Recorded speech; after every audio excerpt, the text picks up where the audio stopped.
Glad you could join us tonight beneath the surface where faith and reason meets, attempting to bring a little sanity into our age of insanity, a little life into our culture of death.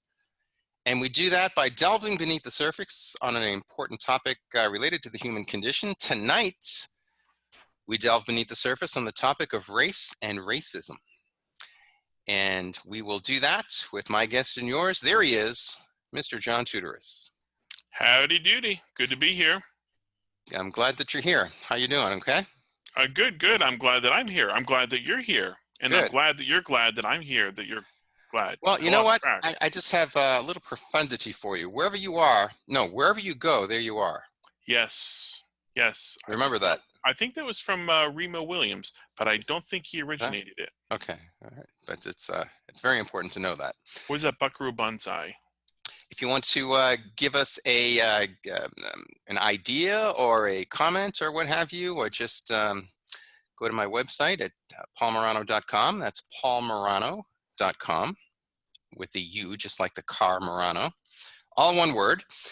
And tonight we delve beneath the surface, as we already said, on race and racism. Now, John, this has been it's been called the original sin, if you will, quote unquote, of the United States of America. It's been a lot of obviously contentious politics revolving around this notion of racism. And I'd like to delve mostly into racism. But first, let's talk about race so that we can build a foundation for this discussion. Race. Is there such a thing? That depends on the context. So there's race in the generic sense as far as the human race. And there we could actually... So race means species in that respect? Yes.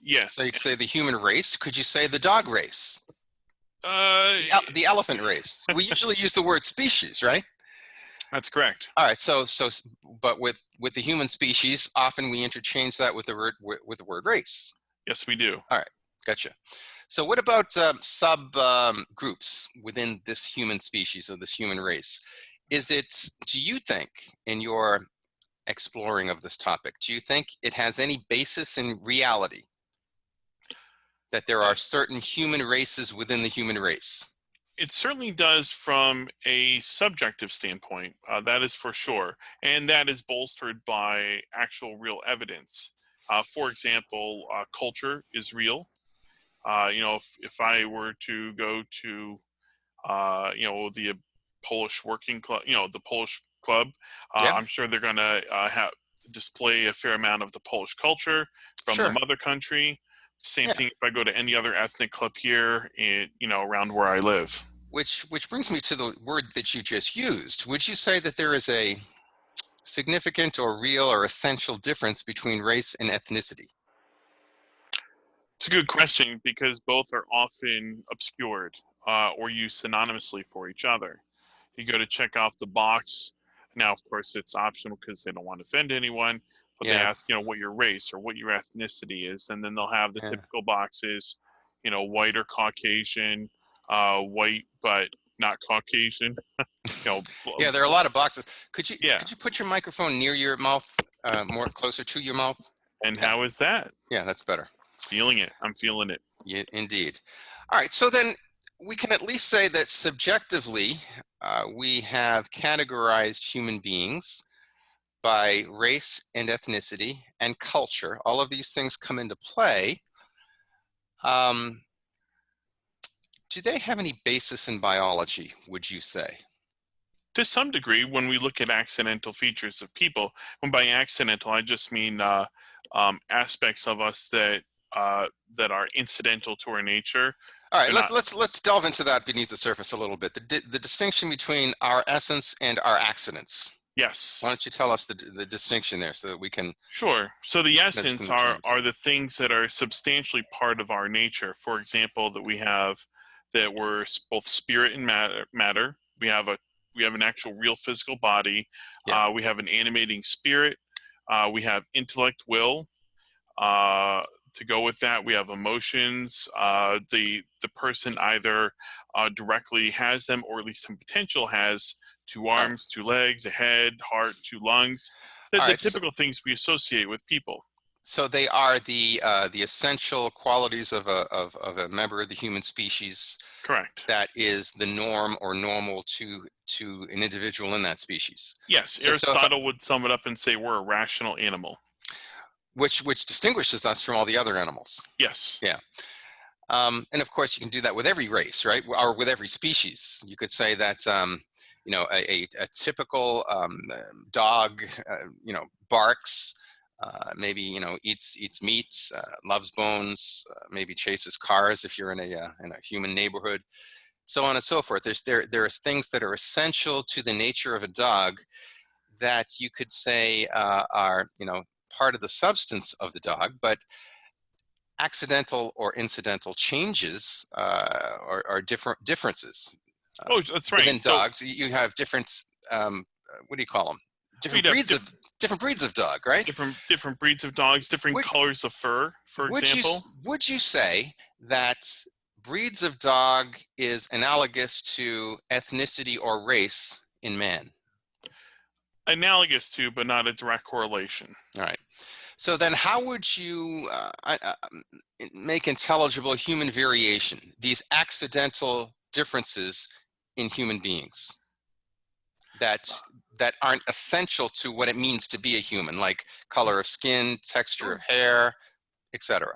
Well, that's really it. I mean, even Thomas Aquinas, one of his little pieces on being in essence de essentia, noted that skin color itself is actually an accidental feature, and he was alive 800 years ago. Right. So he recognized that there's components that are necessary to make us human, but then there's these other features like the color and texture of our hair, whether we've got a full head of hair or someone like myself who's a bit balding, whether you got a goatee. Follically challenged. Follically challenged. Thank you very much. Yes. Yes. I'm not even going to say follically disadvantaged, because a lot of people like a good bald head. I noticed that. Yeah. That and a little bit of a pot belly. I've noticed more women find me attractive. Very strange. Very strange. Indeed. But very hopeful too. Yeah. All right. Well, that is interesting. Maybe we'll do a whole show on that. Why women find bald and pot belly attractive. Yeah, balding. Because, yes, but because bald I did read something recently in the internet saying that a dad body is more attractive to more women than an athlete's body, which is, completely different than what most people had previously believed. But anyway, so these are all accidental changes. They're not essential to being human. They're just simply variations. Yes. And of course, within ethnicities and races, there are variations. You and I would be considered white guys, I guess, or Caucasians. Yep. And yet you can still hear me, right? Absolutely. Okay, I think I hit something here. Yet, of course, we look considerably different in many things. So we have human variation within races, and then we have human variation that distinguishes races. Yes? Yeah. Well, I mean, what we would classify. So, for example, someone is. I mean, now we might, if we were to classify people, let's use like the check mark boxes, right? Someone's Caucasian. Right. I mean, that could stand for anyone of more or less European and half of Russia, that type of descent. Where you're going, whereas, you might say someone, okay, I'm black, right? So you'd say, okay, that means I'm of African descent, but not necessarily full Africa, more sub-Saharan Africa, but yeah. So then,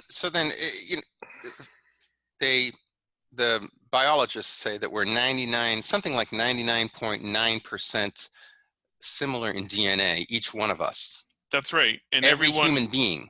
Correct. Of every race. And we're biologically compatible. You could take a man and woman from any continent on the earth, and they could be able to reproduce. They'd be able to reproduce. Yeah. Which means we're of the same species. Yes. But the fact that we're so genetically similar tells us that race doesn't seem to be all that important in a sense, because our DNA is so similar, we're almost virtually carbon copies of each other, and yet we can see with our five senses, especially with our eyes, distinguishing factors. I mean, everybody can see it intuitively.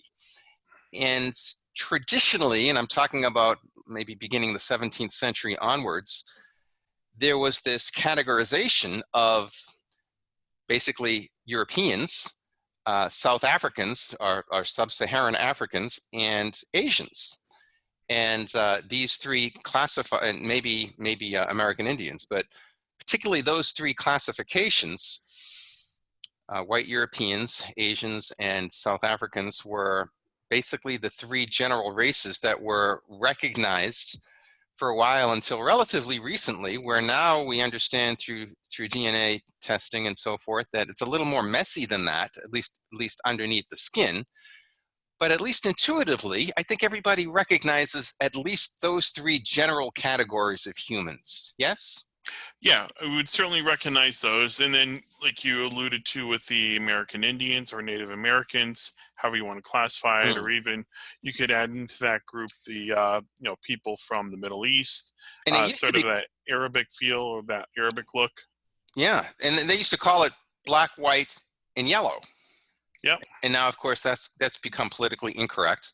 Yes. But it was very simple for people. You know, it's color: black, white, yellow, and then the American Indians might have been red. So black, white, yellow, and red. And now it seems like today the only politically correct term that from those that has remained politically correct to say is white. Yes. You can say there's a white guy on Right. television, but even I guess you can say the term black, but usually the politically correct term today is African American, even though that has its problems because Oh, it does. there are Haitian Americans, there are Cuban Americans, and they all look like African Americans. So Right. that's a little messy. And not only that, when you use the term a term like African American, then just for the sake of consistency, logical consistency, you would have to call you and I European Americans and others across the Far East Asian Americans. Usually we don't. Right. And then that's, of course, that goes back to the part where you mentioned underneath the skin, it gets messy. I mean, that's messy enough just trying to trace us back immediately just a few generations to where our ancestors came from, let alone the fact that probably, hundreds and maybe thousands of years ago, I'm sure I got a little African American or African in me. I got whatever in me. I mean, my father, for example, both of his parents descended from the same town in Sicily, and Sicily was known as it's a well-known melting pot over the centuries, right, in the Mediterranean. So I'm sure there's all sorts of folks that kind of came into the family. I have no idea, but it's certainly not without. And that's why it's a little messy. You can't. There's no such thing as pure race. However, there are intuitive general categories that remain, and Yes. we know it when we see it. That kind of thing. Right. Yes. All right. We take it in with our five senses. For example, someone's skin color, the texture and color of their hair, maybe certain facial features, and we say, Right. okay, they look very Jewish. Oh, they look very, and they might use the generic Asian, or he looks a little more Japanese. No, he's Mongolian. No, he's really Chinese. But then they might, if they're really good, they'll actually differentiate between different spots. In China, in the same way that people in Europe might say, he looks a little more Eastern European. Maybe he's from Romania, Hungary. I mean, I remember hearing the story of this one priest who is so good at pinpointing people's their ethnic origin by their profile, By their look or by their voice? By their look, by their profile. Some people can do it by accent, but that's interesting. Yeah, he would actually tell them to it was a little hobby of his, and he would tell them to stand to the side, and he would look at them on the profile, and then and I remember because it was Edward Sri, who's somewhat of a known Catholic apologist and theologian, and in his studies, the priest actually tried to do it on him. And he said, I find very confusing. And the reason why is because he had a mixed parentage. Mm, One was from, I think, India, and then the other was from some other place. And so, but ultimately, after pondering it, he actually still pinpointed it, if I'm not mistaken. very interesting. Yeah. All right. How long do we have left in the segments? All right, great. We've got about 7 minutes left, and then we're going to take a quick break, and then we'll have another half of Beneath the Surface. But tonight we are going beneath the surface on the question of race and racism. Paul Murano here with my guest, Mr. John Tuturice. Well, so let's get to this notion of equality, if you will. It has been, there is some truth to this notion that we are all equal, and yet it has been abused in our egalitarian, obsessed culture. So let's try to recognize and understand both extremes here. All human beings are, and this is the equality part, equal in dignity and value as human beings, because as Christians, we understand that they're made in the image and likeness of God, Genesis chapter 1, verse 27. I'm not sure if there are any other ways to recognize or claim that all human beings are equal in dignity if you don't begin with that. I think that's very important as an absolute starting point, but it's Mm, certainly not the only way. If I was an agnostic or even an atheist, yeah. I mean, there are a decent amount of people who claim to be atheist or agnostic who would still have an appreciation of the human person. Well, They an might make appreciation of one, but what is it based on? I right. mean, Well, they the don't equality of realize it. dignity. Right. Because Well, they don't what realize. I'm sorry, we're talking over each other. I just want to get this thought out, and then I'll let you talk. Sure.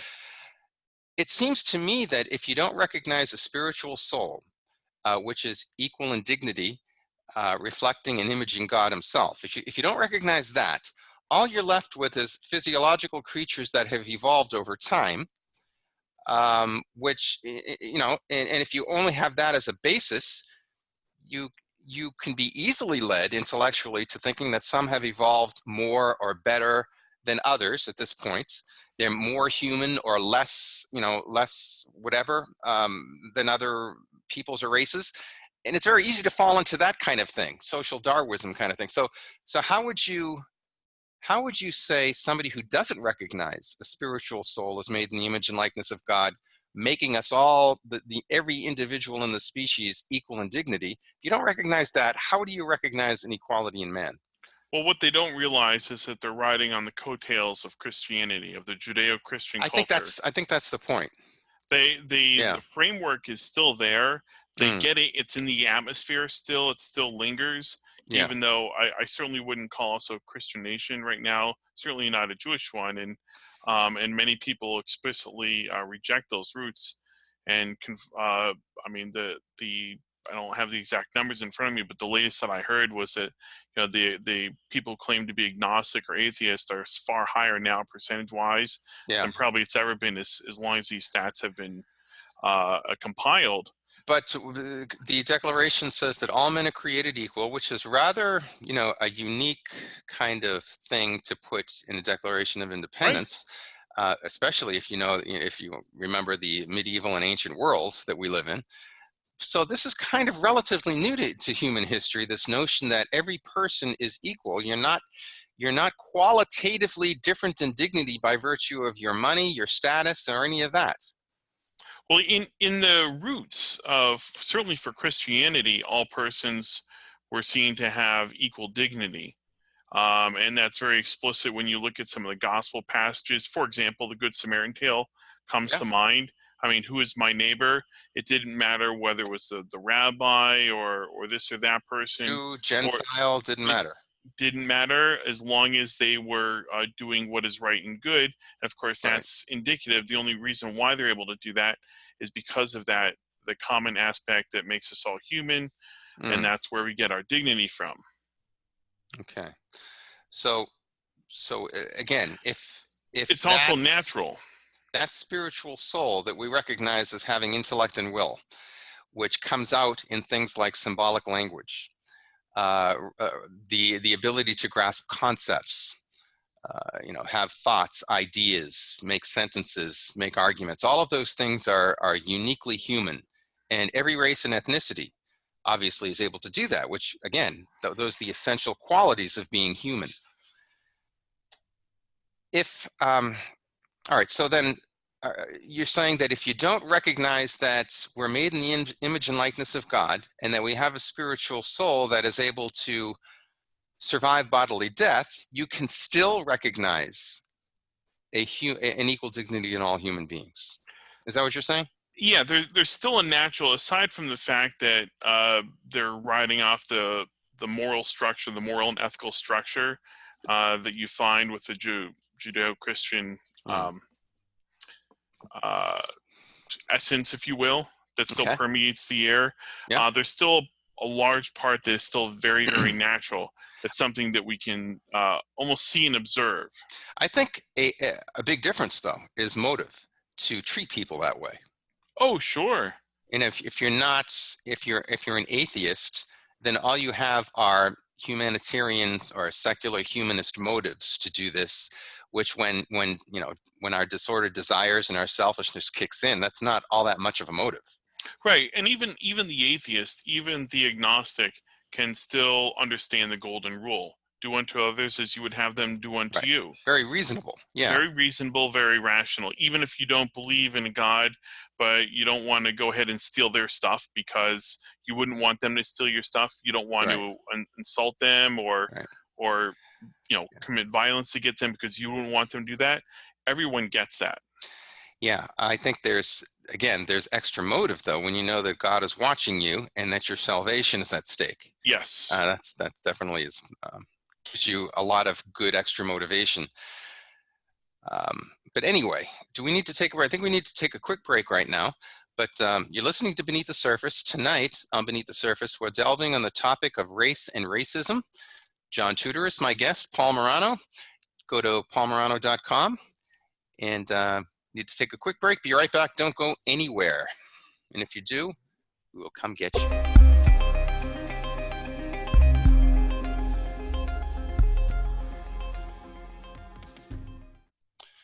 We are back. Beneath the Surface. Paul Murano with my guest, Mr. John Tuturice, talking about our delving beneath the surface on the question of race and racism.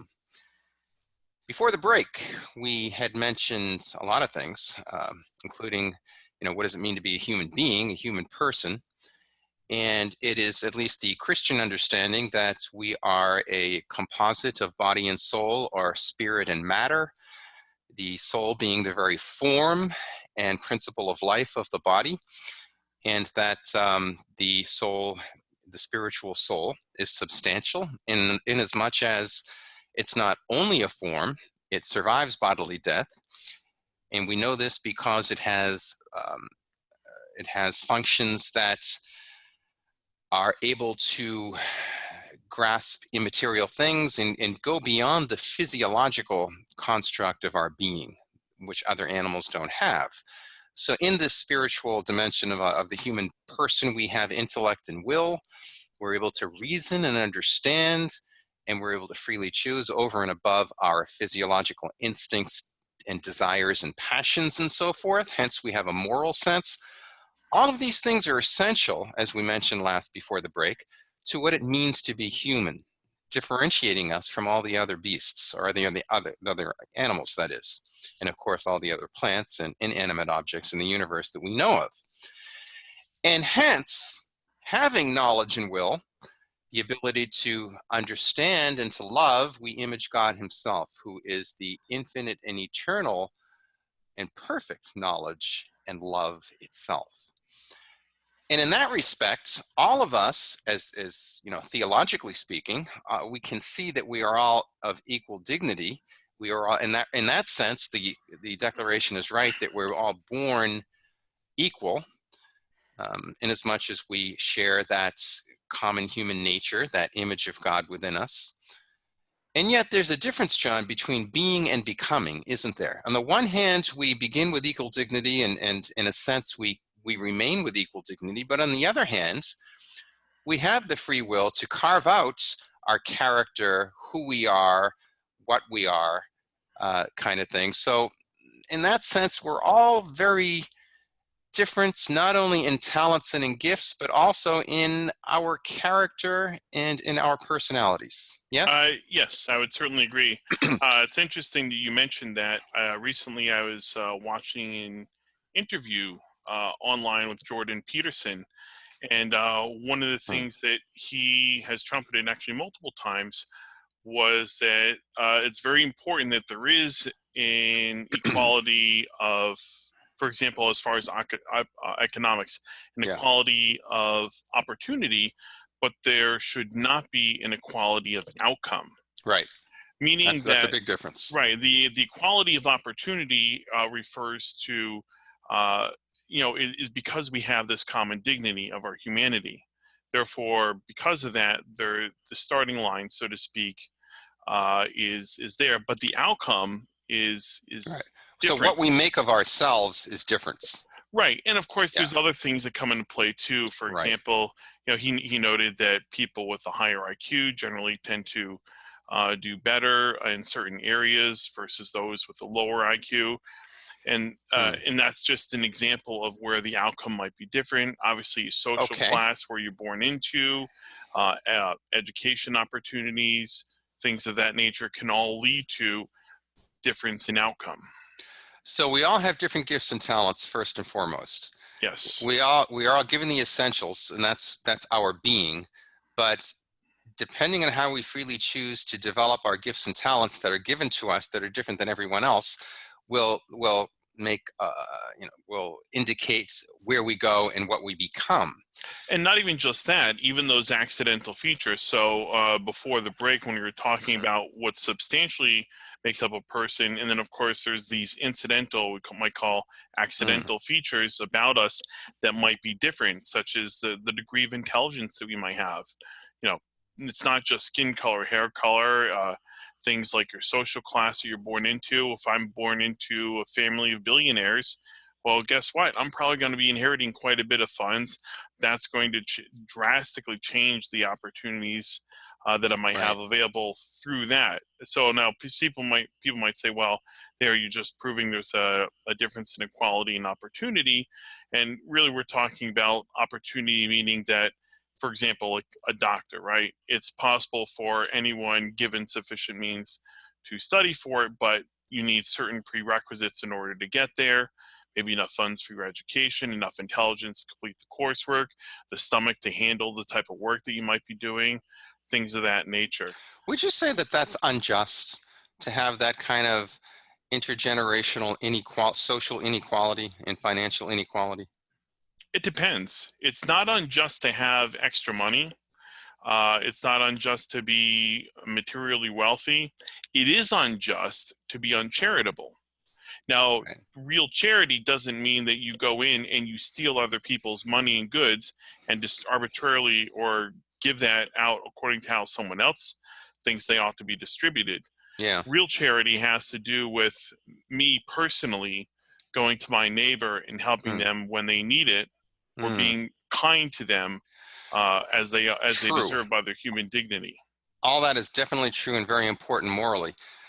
But would you say that socially, it seems like human beings, first of all, we're social and political animals, that it seems like before the American experiment and in the modern age, it was a given that all societies would be class systems. Maybe not as much as others like India, but their class is a reality in every tribe, in every nation, in every state, and Yes, even in the United States. That we try our hardest to have a classless system. We have a class system. It might be a little more fluid than other countries, sure. uh, with opportunity to change classes, but class doesn't seem to be unjust as an intergenerational reality within social structures. What do you think? I don't think it's unjust It seems to it have seems different. natural, doesn't it? It does, To and in man. part because it's analogous to the fact that we're not all created equal as far as the accidental features that we may have. So And for not just individuals, but family lines oh sure, and opportunities that came. I mean, my great great great great grandfather might have worked hard, but right, every generation since then, are rich. Now, this isn't me, by the way. I'm Right. poor. I'm not rich. But I'm just giving that as an example. So that intergenerational lines are unequal in that respect. But we're not necessarily saying this is unjust. No, no, Okay. it's actually, it can actually be a very kind thing to want to make sure that your children and those that you leave behind are well taken care of. Right. Okay. So where do we go from here? We have, we went through substance and accidents, what's essentially human. You want to delve into. So that's a good lead into for what we see now as racism, right? Or at least Yes. what poses as racism What is sometimes in the racism? public sphere. So why don't we just start with the dictionary definition? Why So don't we? I actually pulled up the Merriam-Webster, and they actually list three general definitions. First one, verbatim, Okay. a belief that race is the primary determinant of human traits and capacities, and that racial differences produce an inherent superiority of a particular race. So, Okay. for example, Time out. yes, Let's unpack that a little bit, because I think two very different things were said in that one sentence. okay, The first half and the second half. So could you say the first half slower? sure. Go ahead. A belief that race is the primary determinant of human traits and capacities, Keep going. and that racial Okay. differences. Time out. Do you think race is a determinant of human traits and capacities? Not perhaps not the primary one, but do you think it is a one? It is Can you one. make generalities with regard to race and ethnicity? You can make generalities, yes. And that's actually a necessary component to make intellectual judgments, not judgments of people's moral character and Right, what their real true intentions are, because but that relates to rather, free will. Yeah. but as a judgment as it pertains to making intellectual progress and coming to understand and know something. Generalities are actually very important. For example, before you were talking about what makes a dog a doggy, right? And they have these general Right. characteristics that are Right. common to dogs. If I were to describe someone, for example, from the what they call it, the Gold Coast in Africa, that area Yeah. around like the Congo, Ghana, and what have you, Okay. you could describe certain features that would Yeah. be common amongst a lot of the people. That are Uh, not common amongst other people. exactly, Okay. exactly. Now these generalities very often are called stereotypes, and of Yes, course, in our culture, the term stereotype has a negative connotation. I'm right. not sure if it actually does in reality. What do you think? So long as it's not used to uh, negatively towards towards the dignity of that person as a human Right. being And and I what would they also, really deserve. yes, and I would also say that when you make a generality, by the way, we're always making generalities and stereotypes in our minds. We're always doing that. We can't stop that by virtue of just our minds categorizing things involuntarily with our intellect. But to make a generality or a stereotype, as long as you don't say every one of this group is X, you're Right, not, this is where a lot of people who get offended by these things, they automatically go to. Not all people not all group X does this, or not all group that. Nobody's right, saying that. Nobody's right. just saying that this particular ethnic or racial group is more apt or more prone, experience tells us, to do or be X. Yes? Is there anything racist about saying something like that? To There's be nothing wrong.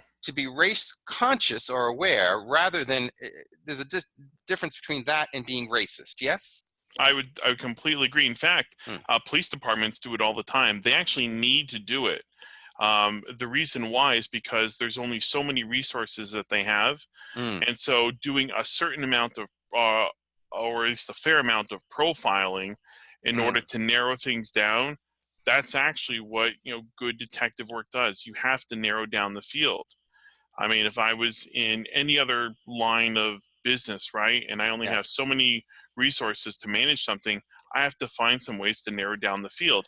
And then, of course, as you get closer, you have to make those very particular judgments, right? You can't Yes. stay at the general.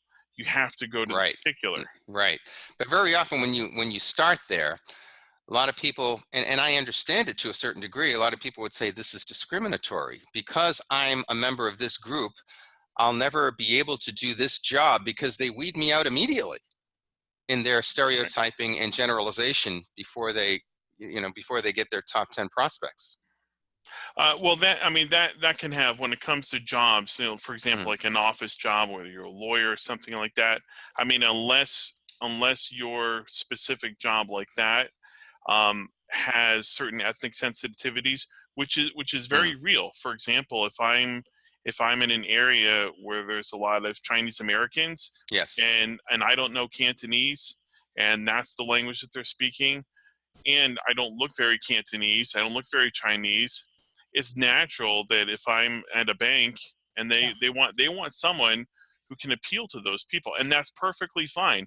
I'm not offended by that. To me, I actually think that's good business. All right, let's get real politically incorrect here.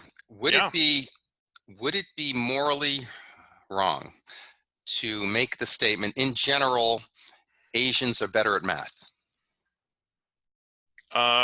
What do the test scores say? That's all I got. Really, that's all I got to say. And that doesn't mean that all Asians, of course. No, of course not. We already went through that. Yeah. Right, but if you're seeing that, generally speaking, they're trending higher in certain test scores. Yes. Now, granted, test scores themselves don't necessarily mean that they are necessarily better. Some people are poor test takers. Not all people that are good in math take tests. For example, you and I have a common friend, a regular guest on Beneath the Surface, Paul LeBlanc, who studies math. Bob LeBlanc. Yeah, and that's a hobby of his. Yeah, he loves it. He loves math. He loves history, and you know what? He's in his mid late 50s, and he's not going to be taking any tests, so he's not going to show up on the register. Right. Something like 90% of players in the National Basketball Association are black, are of African descent. Probably less so now. No, I don't think so. I think it's more so. But anyway, really? we can Google that later. Yeah. And it's almost the same with football, and not as much with baseball, and certainly not hockey. Obviously, hockey was born in Canada. But is there anything to say about is it racist to make the claim that in general it seems like Africans are better athletes than other races?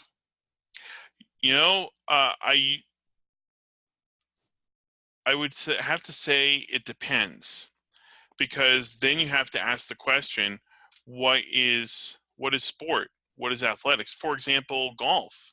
I mean, golf is clearly a sport. It's kind of a game. No, it still is a sport. The hand-eye coordination required for that. All right. I mean, granted, you're not necessarily running, you're not necessarily jumping, but the hand-eye coordination for that, I mean, that and hitting a baseball are two of the hardest things to do in sport. All right, so it depends on the sports. Athletic sports, running, jumping, all of these things that we think of when we think of athletes. Well, what's the sport though? For example, volleyball. It's not uncommon for volleyball players, the really good ones, to have 40-inch vertical leaps. You know what? Most volleyball players are Caucasian or Asian. But you don't see them in the news, and that's because they don't get the press that basketball gets. Well, now, I'm not denying that there's not genetic features, right? I mean, it's there's enough evidence now to say that Jimmy the Greek, who got canned for noting this, observed this observation that people of that West Africa area of like Ghana, Congo, etc., have certain genetic dispositions, shall we say, that allow them to excel in sports that require them to run faster and do certain athletic endeavors. I even heard that recently, I think it was by some liberal sources, that the reason why people of that section of Africa usually win the Boston Marathon that's Kenya. The Kenya area is for that same reason. Because genetically they are predisposed to being more, having better stamina when it comes to running, particularly long races. Right. So it's not. There's nothing racist to recognize some of these differences in the races. Right. Per se. Here's where we, at least traditionally in the past couple of 300-400 years, have gotten in trouble as a human race, and that is when we try to say that one race is more intelligent than the other, or one ethnicity is more intelligent than the other. Agreed? you can certainly get into trouble with that. Now, that's not to say that certain test scores might trend towards one ethnic group Mm, more than another if you're checking off those boxes. right. I mean, there's statistics, the math is the math, and Yeah. that's it. It says one thing and nothing more and nothing less. But you're right, as far as the human potential, as far as intellect, that's certainly a different story. I mean, I've known Right. plenty of people, Black, of African descent, super Right. smart people, Sure. really good, and then, but if you were to judge that just by someone who lived in the inner city, didn't have, Right. came up in a poor family, maybe their father wasn't there, they had a broken home, they didn't have these opportunities. If Yeah. they There don't have that fertile ground, they may not develop. and there's no question about it. There's a lot of cultural reasons that that people do different things and have different kinds of test scores. No question about that. Right. But you would say that's potentially by virtue of everybody receiving a spiritual soul, every Yeah. human being, that potentially we have the same intellectual capacity? Would you say Uh, that? Or would but you say intellectual capacity is more of one of those non-essential accidental things that each individual has more of a capacity or It less of would a capacity? it would be the latter. It would be the Okay, latter. I mean, to use an extreme example, obviously someone who's born with Down syndrome, their well, intellectual capacity is not going to be the same. And I just sure. mention that because it's very easy for people to understand that. Um, whereas, but then you get someone like, Neil deGrasse Tyson, obviously very smart guy who's very well versed in his field. Well, if we had another beneath the surface, and maybe we will, we can distinguish between being smart and being intelligent, having knowledge and having wisdom. Uh, Very different. Oh, sure. Well, And then, there's a famous, somewhat famous American philosopher educator, Mortimer Adler, who mm, in his later years actually made a distinction between um, having an education and being educated. And he said, even though here he was with his advanced degrees, teaching for decades, writing many books, and mm. only in his very, very late years did he actually claim to be an educated person. Yeah, collecting knowledge or information is not necessarily, in my opinion, being an intelligent person. It might be being a knowledgeable person or having knowledge, but it doesn't necessarily mean having intelligence or wisdom, which I think is more inbred. But we only have a couple minutes left. What would you like to go from here with Well, regard what to I this would like to question? do is bring in our good friend, our Dr. Martin Luther King, whom I'm sure anyone listening or watching this program is very familiar with. And Hmm, he, some people have had exposure to, some not. But there's a really nice little good chunk from his letter from a Birmingham jail. It's written okay. on April 16th of 1963. What do we have? 1 minute left?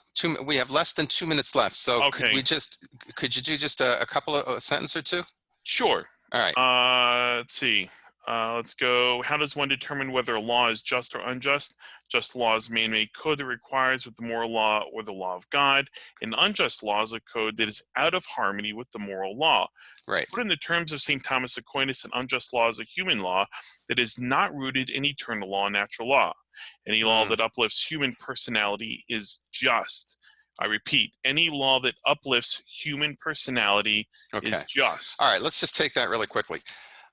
Any civil law that does not correspond with natural law, which means human rights, human goods, human dignity, human inclination, uh, all those things that enable us to flourish. If a law contradicts that, then it's not really a law in essence. We should try to resist that law Right. and try to change it.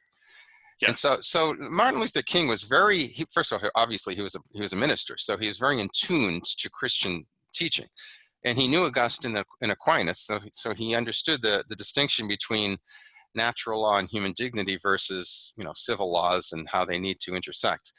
Last question: is President Trump a racist? No, he is not.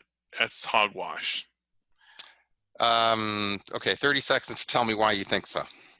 Because he hasn't necessarily offended the substance of the person, or even really the accidental parts. I mean, it's one thing to say, for example, a city's dirty. and that Yeah. people are poor and things aren't done right, And it's that rat doesn't mean that infested. you're racist. That rat infested, Yeah. those are just objective features that he's talking about. And yeah, maybe there's hyperbole in there, but that doesn't Mm. mean he's racist. People coming up from Mexico, or some of them are drug dealers and killers, or whatever he said when he ran It's for true. president. Okay. That's true. All right. So factual statements are not racist statements. Factual statements are not racist statements. They are twisted Yeah. to that in politics, unfortunately. I think what's happening is a lot of these folks are saying, are sort of telling everyone else what's in his hearts rather than just examining his words. Exactly. All right, Mr. John Tuturice, you're the man. Thank you for this interesting conversation on this controversial topic.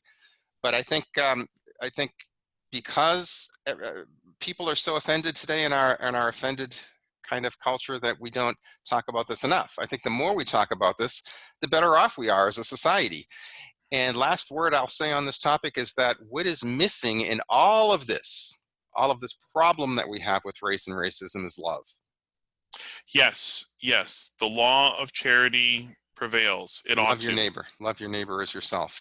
Yeah. Thank you, John. You've been listening to Beneath the Surface. Paul Murano signing off with my guest, Mr. John Tuturice. Go to paulmurano.com. Tell me what you thought, and we will be back again for another show. Thank you very much later on. Thank you very much. Have a great day.